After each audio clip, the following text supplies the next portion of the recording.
우리가 이제 2장을 이어서 보게 되면 2장은 이제 세포의 조직의 병세생리인데 신생물에 대한 내용이었어. 그치?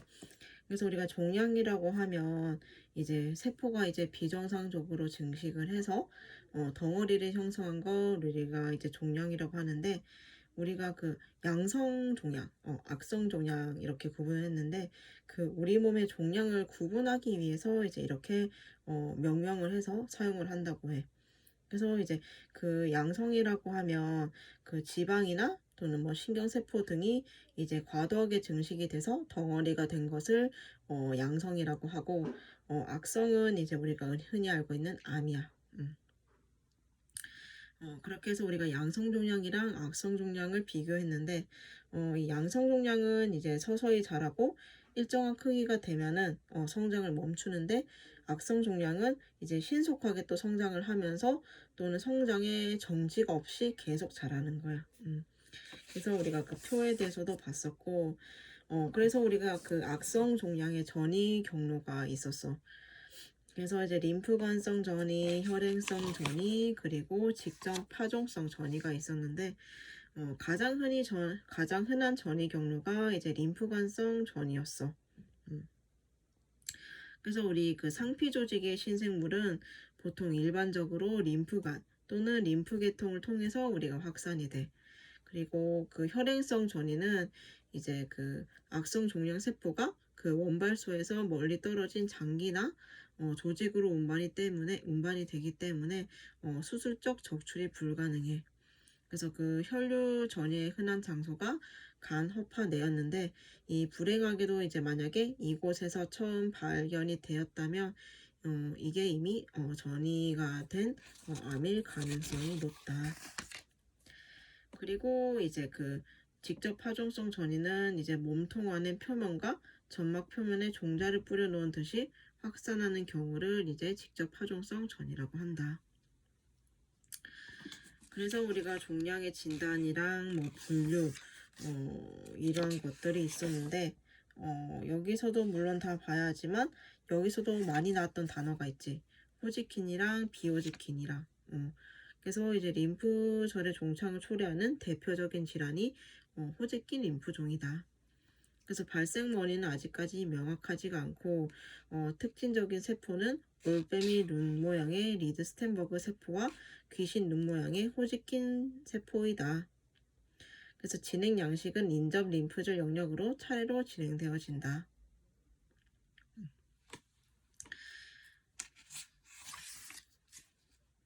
그리고 또 하나 봤던 게 카포시 육종이었어. 그래서 피부에 생기는 드문 종양으로 이제 서서히 진행되는 악성 간엽 조직 종양으로 40세에서 70세 사이에 남자의 다리에서 흔히 일어난다. 그래서 우리가 그 봐야 할 것이 이제 세포 및 조직 손상인데 세포 손상의 원인은 다양하게 있었어. 그치? 산소 결핍, 뭐 물리적 요인, 화학 물질, 감염성 요인, 면역이나 염증 반응, 그리고 유전 장애, 영양 불균형 이런 것들로 세포 손상이 발생을 해왔는데 그 세포 손상의 기전을 보면은 여기에도 여러 가지 이유가 있었어. 산소의 결핍 또는 이제 활성화된 산소종들의 생산, 그리고 칼슘 농도 증가 및 항상성의 소실, ATP 고갈 이런 것들이 있었는데 그 세포 손상에 대한 반응을 보게 되면 첫 번째로 나와 있는 게 위축이었어. 위축의 뜻이 그 세포질의 성분의 일부 소실이 되면서 크기가 작아지는 현상을 말하는데 이 위축된 세포가 기능은 감소하지만 죽은 상태는 아니라고 했었어. 그래서 위축의 원인을 보게 되면 이제 운동량이 감소, 신경 자극의 차단, 그리고 혈액 공급의 감소, 내분비 기능 저하, 영양 결핍, 노화, 만성염증, 압박 이렇게 나와 있었는데 그 위축의 종류에도 우리가 여러 가지가 있었지. 전신성 위축이 이제 생리적 위축으로 이제 유알 가슴선 그리고 폐경 후의 자궁 및 난소의 위축, 노인성 근육의 위축이 이제 전신성 위축이고 압박 위축은 말 그대로 이제 중등도의 압력이 지속적으로 국소적이나 세포 집단에 가해질 때 일어난다. 그래서 혈관이나 림프관에 장애를 일으켜 이제 영양 공급이 차단이 되고 위축이 된다. 그리고 불사용 위축은 무의 위축이라고 하는데 말 그대로 사용을 하지 않아서 발생하는 거야. 그래서 장기나 조직의 기능이 정지되었을 때 일어나며 근육이 강한 운동을 중단하면 근위축을 일으킨다. 그리고 신경성 위축은 이제 그 뼈대근을 지배하고 있는 신경에 이상이 있으면 일어난다. 그래서 소아마비에 걸리면 이제 신경마비로 근위축을 일으키게 된다. 그래서 그 다음은 이제 비대가 나와 있는데 이 세포 하나하나의 크기가 증가를 해서 장기가 커지는 것을 이제 말하고 그 장기의 그 세포의 크기가 커지는 거지만 세포의 수가 증가하는 것은 아니다. 그리고 증식도 이제 그 생리적 증식과 병적 증식이 있었는데 그 책을 보면 생리적 증식은 호르몬성 증식과 보상성 증식으로 구분이 되는데 그 호르몬성 증식의 예는 사춘기나 임신 시 유방의 손상피가 증식하는 것이고 보상성 증식의 예는 간을 부분적으로 절제했을 때 남은 간 조직에서 세포 분열이 일어나 간 세포가 증식하는 경우이다. 그래서 세포 분열에 의해 세포수가 증식하는 것으로 조직이나 장기도 커지게 된다. 그리고 이제 화생을 보게 되면 이것도 그 쪽지 시험에 나왔는데 그 한 형태의 성숙한 세포에서 다른 형태의 성숙한 세포로 치환되는 것을 우리가 화생이라고 한다. 그래서 그 예에도 나와 있듯이 흡연자의 경우 이제 기도가 담배 연기에 만성적으로 자극이 되면 기관지는 정상 원주 상피에서 이제 편평 상피 세포로 대치가 된다. 그리고 이제 그 세포 손상에 대한 얘기가 나와 있었어. 세포 손상에도 이제 가역적이랑 비가역적 세포 손상이 있었는데 가역적 세포 손상에는 이제 세포 종창이랑 지방 변화가 있었고 비가역성 세포 손상을 보게 되면 이제 괴사라고도 하는데 괴사는 단백 변성과 효소성 소화 중 어느 것이 우세한가에 따라 형태를 달리한다. 그래서 단백 변성이 우세하면 응고괴사가 일어나고 효소성 소화가 우세하면 세포 구조가 점진적으로 파괴돼서 액화괴사로 이어진다. 그래서 응고괴사는 이제 혈액 공급이 차단이 되어서 가장 잘 발생하고 핵은 없어지고 세포 내 단백의 응고로 인해 발생한다. 그래서 적어도 수일간 세포의 기본 윤곽이 보존되어서 조직의 구조를 인식할 수가 있다. 또한 이제 뇌를 제외한 모든 조직에서 볼 수 있으며 심장, 콩팥, 부신 등의 기관에 빈혈성 경색이 일어나는 경우에 잘 관찰이 된다. 그리고 이제 액화괴사는 이 자가용해나 이종용해에 일어나며 백혈구를 강하게 유인하는 세균 감염에서 흔히 볼 수 있다. 강한 가수분해 효소의 작용으로 일어나는 세균성 병소에서 흔히 관찰이 된다. 그리고 효소성 지방괴사는 그 이자에 활성화된 지질 분해 효소가 이자 실질과 배 안으로 흘러나와 이자와 그 주위에 있는 지방 조직을 괴사시키는 급성 이자염에서 볼 수가 있다. 그리고 이제 걸락성 괴사는 우리가 그 치지형 괴사라고도 하지. 그 육안적으로 괴사 부위가 치즈 모양을 보여서 치지형 괴사라고도 하며 얘는 응고괴사와 액화괴사를 합한 모양이다. 그리고 세포 모양이 이제 그 형태가 전혀 없으며 이제 연하고 부스러지기 쉽다. 그래서 얘의 특징적인 것은 결핵균 감염 시 결핵 결절의 중앙에서 가장 잘 볼 수 있고 이 치즈 괴사가 가장 많이 나타나는 질환이 그래서 결핵증이야. 그리고 이제 그 다음을 보면 궤저성 괴사인데 이 궤저는 세포사의 특징적인 형태는 아니고 괴사의 하나병증이다. 그래서 대부분 팔, 다리의 혈액 공급이 차단이 되어 허혈로 인한 괴사가 먼저 발생하고 2차적으로 세균 감염이 생길 때 나타나는 것으로 얘는 응고괴사와 액화괴사가 혼합된 형태로 나타난다. 그래서 응고괴사가 주를 이루면 건성괴저고 액화괴사가 주를 이루면 습성괴저이다. 그리고 이제 욕창은 환자가 이제 장기간 누워있을 때 우리가 병원에서 실습을 하면 이제 욕창 환자를 종종 볼 수가 있어. 특히 그 침상이나 또는 집에서 이제 오랫동안 누워 계시는 할아버지, 할머니들한테서 이제 주로 볼 수가 있는데, 환자가 장기간 누워있을 때 뼈대에 압박되는 부위가 체중의 압력에 의해 혈액 공급이 차단이 되어서 괴사와 궤양을 동시에 일으키는 것으로 흔히 세균 감염이 뒤따르게 된다. 그래서 그 다음은 이제 세포 고사에 대해서 나오는데, 세포 자멸사라고도 하지. 그래서 세포가 그 스스로 죽어버리는 현상을 말하는 건데, 그 뒤를 넘어가게 되면 이제 그 기타 변화도 나와 있어. 그래서 우리가 여기서 또 중요하게 봤던 게 조직 손상 즉 염증 반응이야. 그치? 그래서 우리가 급성 염증을 하면서 우리가 그 프린트 했던 거 기억나니? 그 급성 염증 과정에 대해서 우리가 상세하게 했었어. 그래서 정상 세동맥이 손상을 받으면 이제 세동맥에 일시적인 수축이 일어나고, 그 히스타민에 이제 의해서 혈관이 확장이 되면서 혈관 투과성이 증가가 되고 이제 손상 조직의 혈류를 증가시키는 거지. 그렇게 해서 이제 백혈구의 연변 추양이 되고 일어나고 내피세포의 유착을 통해서 화학 주정까지 해서 우리 염증의 일반적인 과정이 있었는데, 이것 또한 이제 알고 있는 것이 좋을 것 같아.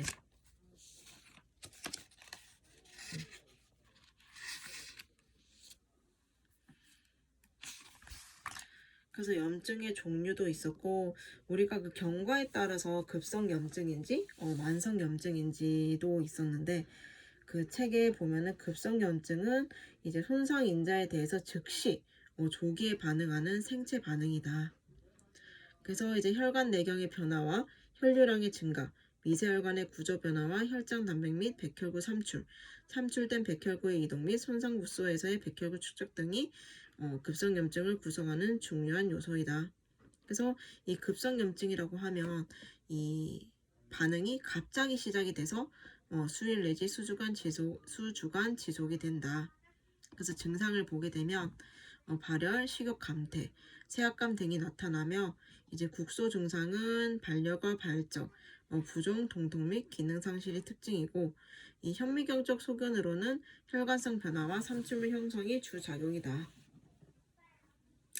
그리고 이제 만성염증을 보게 되면 이 급성염증은 이제 갑자기 발생된다고 했는데, 만성염증은 이제 급성염증에서 이행되거나 만성으로 시작이 되고, 염증 지속 기간은 보통 4주 이상 장기화가 된다.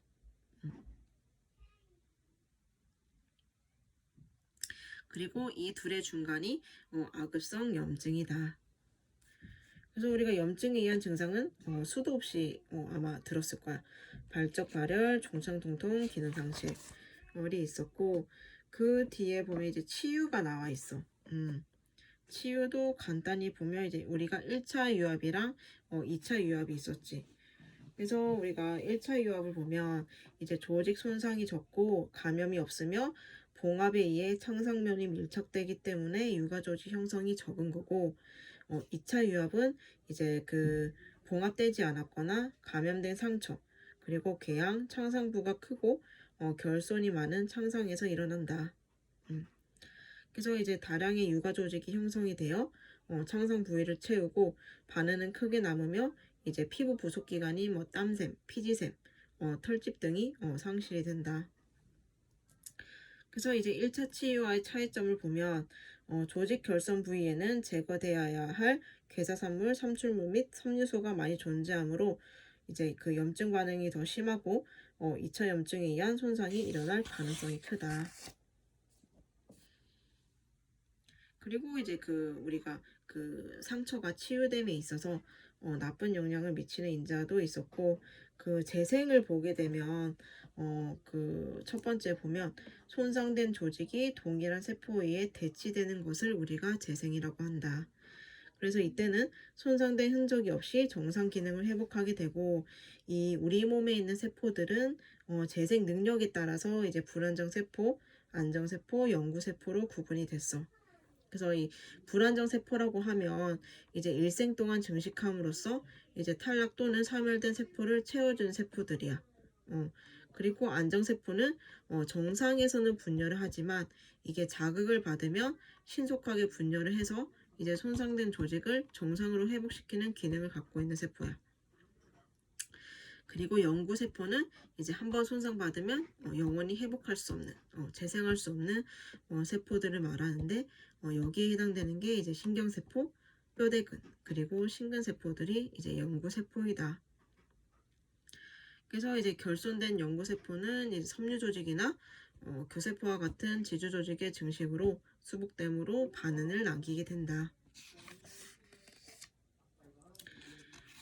그리고 이제 그 다음에 이제 면역에 대해서 나오는데, 우리가 그 면역이라고 하면 이제 그 체액성 면역이랑 세포성 면역이 있었어. 그래서 이 체액성 면역이라고 하면 비림프구를 떠올려야 하고, 이 형질세포가 생성한 항체가 체액 내에서 면역 반응을 일으키는 거야. 그리고 세포성 면역은 이제 T림프구를 떠올려야 되는데, 그 이미 들어온 항원에 의해서 감작된 림프구가 뭐 혈액이라든지 조직에 존재해서 그 다음에 들어오는 동일 항원에 대해서 면역 반응을 일으키는 거지. 그래서 이 체액성이랑 세포성도 차이가 있고, 이 자가 면역이라고 하면 이제 그 면역계는 자기와 비자기를 구별하는 능력이 있다. 그래서 B세포 및 T세포의 일부는 자신의 자가 항원에 대한 항체와 수용체를 형성한다. 그래서 우리가 그 선천적 면역, 후천적 면역도 했는데, 이 후천적 면역에서 이제 우리가 능동 면역, 수동 면역, 이런 것들도 했었지. 그것도 한 번씩 기억을 떠올려야 하고, 그 다음에 볼 게 이제 면역기구에서 이제 우리가 T림프구, B림프구가 나오는데, 우리가 이제 그 B림프구와 T림프를 구분하는 기준이 이 면역세포학적 방법으로 구분을 하는 거야. 형태로 구분을 하는 게 아니라. 그래서 T림프구는 주로 이제 면역 반응에 주된 세포고, 그렇기 때문에 면역 반응을 조절하는 거고, 이 체액성 면역은 이제 백혈구의 일종인 B세포에 의해서 만들어진 항체에 의해 이루어지는 면역 반응이야. 그래서 이제 그 T림프구는 이제 면역 반응의 주된 세포이고, 그 T림프구는 면역 반응의 주된 세포이고, B림프구는 이제 림프구 중 항체를 생산하는 세포야. 그래서 T림프구를 먼저 보면, T림프구는 세포는 골수에서 생산이 돼서 가슴샘에서 분화된 후 혈액이나 림프를 따라 순환하고 질화나 림프절 등 림프성 기관에 분포를 한다. 그래서 이 T세포에도 종류가 있었어. 보조 T세포, 억제 T세포, 세포 독성 T세포. 그리고 그래서 각각의 특징이 있었는데, 사례세포와 자연사례세포도 보게 되면, 이 자연사례세포라고 하면 우리가 이제 골수에서 만들어져. 그리고 이제 선천 면역 반응에서 이제 암세포라든지 바이러스에 의해 감염된 세포를 죽이는 기능을 하는 게 자연사례 세포야. 그리고 이제 체액성 면역을 보면 이제 B림프구가 있는데, 얘는 이제 그 골수의 줄기세포에서 생성이 돼. 그래서 이제 항체를 만들어서 이제 백혈구나 대식세포가 세균을 잡아먹기 쉽도록 하는 역할을 하지. 그래서 B림프의 설명을 보게 되면 분명하지는 않으나 골수나 막창자에서 존재하는 림프 조직에서 세포 분화가 이루어진다는 보고가 있다. 그래서 혈액 내 림프구의 10에서 20%를 차지하며 질환 및 림프절에 존재를 한다. 그래서 우리가 면역 글로불린을 또 이제 연관시킬 수가 있는데, IgG, AME, D가 있었어. 그래서 체액성 면역의 주체가 되는 것으로 이제 여러 가지 생화학적 성상에 따라서 이제 5종류로 구분을 한다. 그래서 이제 IgG는 면역 글로불린 중 가장 농도가 높다. 그래서 여러 세균에 대한 항독수 항체로 감염 방지에 도움이 되고, 태아에서는 어머니로부터 태반과 초유를 통해서 오만되는데 수개월간 지속이 된다. 그리고 IgA도 있고, 그 다음이 IgM, 그리고 IgE, IgD가 있다. 그래서 히스타민과 관련이 된 건 이제 IgE야. 그래서 이제 그 다음에 과민 반응이 나오는데, 과민 반응을 보면 생체의 일반적인 면역 반응과 동일한 기전을 가지면서 이제 부적절한 면역 반응을 나타내는 것이다. 그래서 이제 이것을 과민 반응 또는 알레르기 반응이라고 하는데, 제 1형부터 우리가 5형까지가 있었어. 그치? 그래서 1형이 우리가 흔히 알고 있는 아나필라시스형. 그래서 항원 자극에 의해서 생산된 IgE 항체가 이제 비만세포, 호영기구 등과 이제 FC 부분에서 결합이 되어 있다가 거기에 다시 동일한 항원이 침입하게 되면 탈가립을 일으키고 히스타민, 세로토닌, 화상구 유주인자 등을 방출한다.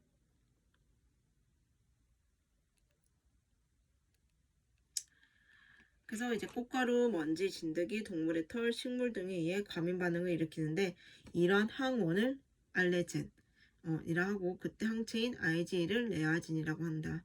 그래서 우리 1형과 관련된 이제 질환이 있었어. 기관지 천식, 알레르기성 비염, 소화기 알레르기, 전신성 아나필락시스 이게 있었고 2형을 보면은 이제 그 해당되는 질환이 신생아 중증 황달, 약제 알레르기 그리고 3형은 그 항원 항체 반응물 즉 면역 복합체에서 일어나는 과민 반응이야. 그리고 제 4형의 특징은 그 T 림프 부위에서 이제 일어나는 세포 매개성 과민 반응이었어. 그래서 항체나 이제 보체에 매개가 없다. 그래서 그 4형의 대표적인 질환 중에 하나가 이식 거부 반응이었고 5형은 이제 자극형 과민 반응으로 항원 물질이 밖에서 자극을 부여하는 거야. 그래서 이렇게 1, 2, 3, 4, 5가 있었고 그 다음이 이제 면역 부전이야. 면역 부전의 뜻은 이 개체의 면역 기능이 결핍되거나 저하된 상태를 말하는 거야.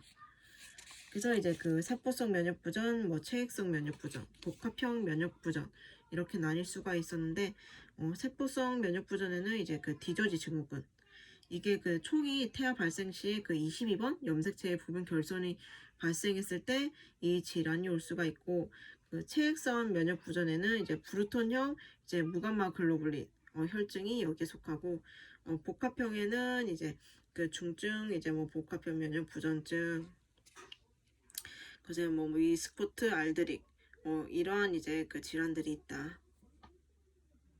그래서 이 중증 복합형 면역 부전증은 그 전반적인 면역 체계에 이제 장애가 발생하는 거야.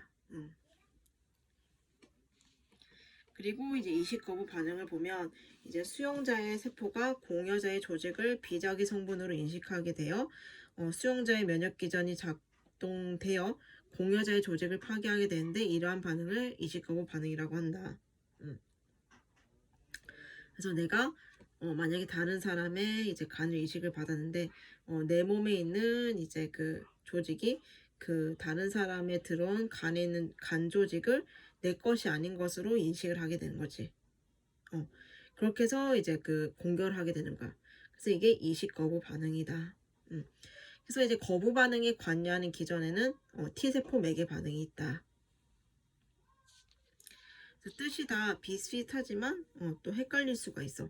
그래서 그 밑에 나와 있는 게 자가 면역 질환. 이 자가 면역 질환은 자신의 조직 성분에 대해서 자가 항체가 반응을 해서 여러 가지 손상을 초래하는 거야. 그래서 내가 내 자신을 공격하는 게 자가 면역 질환이다. 그래서 여기에 보면은 전신성 자가 면역 질환 있는데 여기에 대표적인 게 그 전신성 홍반성 낭창이야. 이게 특징적인 게 우리가 나비 모양이었지. 그래서 자기 조직에 대한 면역학적 반용이 상실됨으로써 자가 항원에 대한 항체가 형성되어 발생한다. 그래서 그 위에도 이제 결절성 다발성 동맥염, 진행성 전신성 경피증, 다발성 근염 이렇게 이제 자가 면역 질환이 있다. 그리고 이제 국소성 자가 면역 질환에도 우리가 들어봤던 하시모토 디지즈, 그 다음에 쇼그렌 증후군. 그래서 이 하시모토 증후군은 과민 반응 2형에 속하며 만성 갑상선염의 일종으로 이제 단단한 미만성 갑상선종이 나타난다. 그리고 이제 쇼그렌 증후군은 이제 눈물샘과 침샘에 주는 병소가 있으며 병소에는 T세포 및 B세포의 침륜을 볼 수가 있다. 그리고 주로 여성에게서 발발하고 침샘과 눈물샘의 분비 감소로 이제 입안 검조 및 건조성 각막 결막염을 특징으로 한다.